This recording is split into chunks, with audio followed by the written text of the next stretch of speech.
So what types of services do dog trainers offer, and do you even need a dog trainer? So the answer in short is no, you technically don't need a dog trainer. You could learn a lot of this stuff yourself. There are plenty of books, tons of videos online. There are also conferences and seminars that are open to the public, not just restricted to dog trainers. So you could learn this on your own and do the training yourself. If you decide, however, that it is too much for you, which is completely understandable, most people have regular jobs, most people have a life that does not allot the time for them to learn how to become dog trainers, for them to train their dogs. So if that happens to be you, if you happen to be in that situation, it's not a big deal. You just hire somebody who can help you with this. And this is where dog trainers can come in. I'm going to go over different dog training services that dog trainers are going to offer you when you reach out to them. So one of these services is group classes. This is the most common. You can find these even in pet stores. A lot of the big chain pet stores offer group classes. It is important to know that group classes are not a fix-all. It's not a magic pill. It's not a magic wand. All it is, it's a group of people, group of pet owners, with typically one trainer for about an hour. You can already see the limitations here.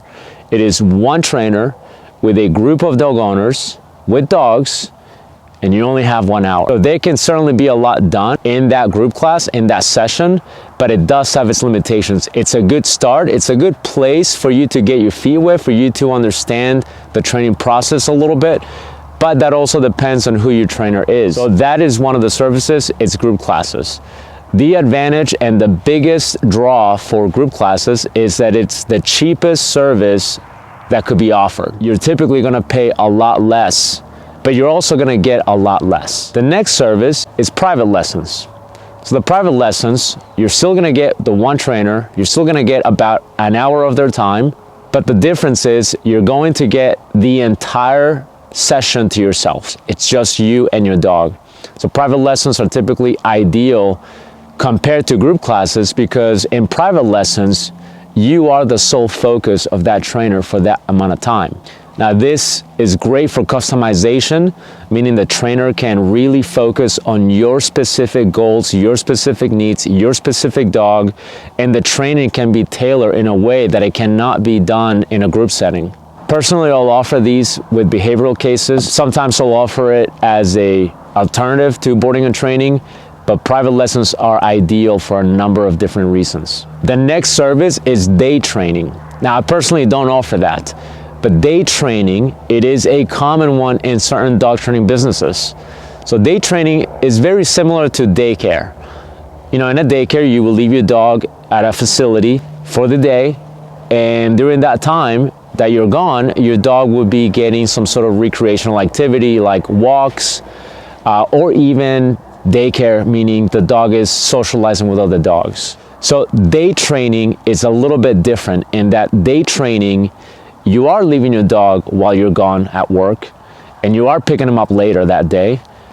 But instead of your dog socializing with other dogs, what your dog is actually doing is it's getting training, it's getting work done, which is ideal compared to day care.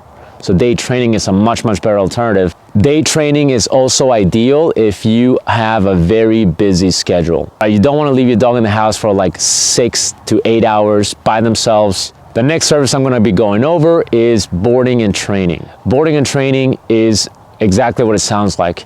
You leave your dog with the trainer or at the facility for a period of time, and that could range from anywhere from 2 weeks to 6 weeks or even more. And during that time frame, your dog gets to stay with the trainer. Your dog gets to get the training sessions, the repetitions, the hundreds and thousands of repetitions that it takes for your dog to gain proficiency. Now, this is ideal if you as a dog owner don't have the time or the skill to do this yourself. So a lot of times boarding and training is ideal because it allows the owner to step away a little bit, and it allows the trainer to really put in those sessions several times a day, several times per week. And the goal of boarding and training is you pick up the dog at the end of the stay, which again could be anywhere between 2 weeks to 5 weeks or more. And once you pick the dog up, your dog has a set of skills that it didn't have before when you dropped them off. Now, at this time, there should be some sort of go-home lesson. This is where the trainer now walks you through everything that got done, talks to you, and is very thorough and answers your questions about everything that got done in that period of time.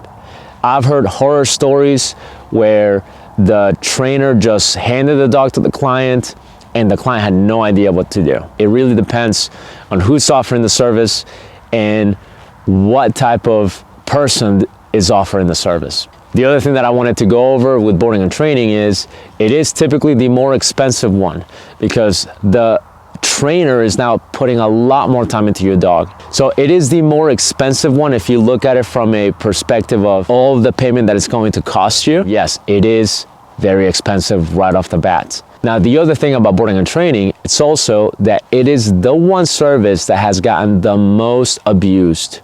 It is so easy for a person to tell you, yeah, I'll take your dog for 3 weeks, you pay me this amount of money, and I'm gonna train your dog. But who can really tell if your trainer is actually training your dog every single day? I know people, it's unfortunate that I do, but I've been fortunate enough to know people who call themselves dog trainers that have bragged about this in their circles, that they will take a dog in, barely train it, like maybe a couple of times a week, extend the training, tell the owner that the training is not ready yet, and then extend the training so they're getting more money, and the training's still very, very subpar. The training's still not adequate. So there are people, unfortunately, that abuse that. They take advantage of the confidence that the pet owner has in them, and they will straight up lie and say, yeah, your dog is getting trained every single day, when a lot of times they're not doing that.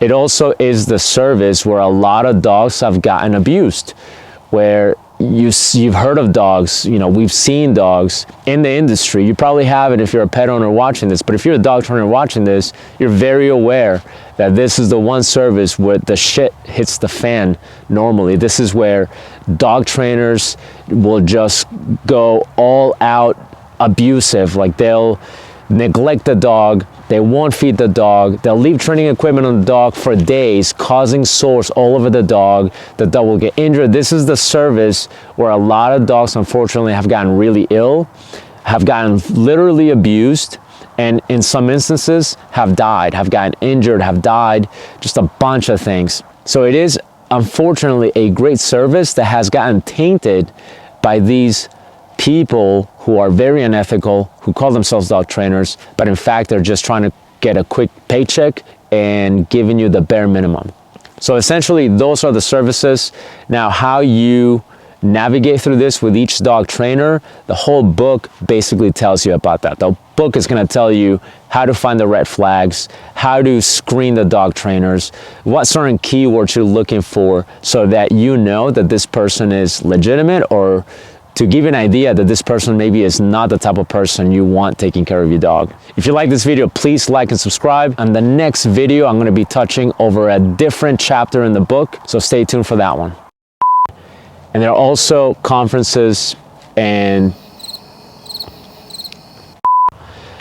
but if you think about the hourly,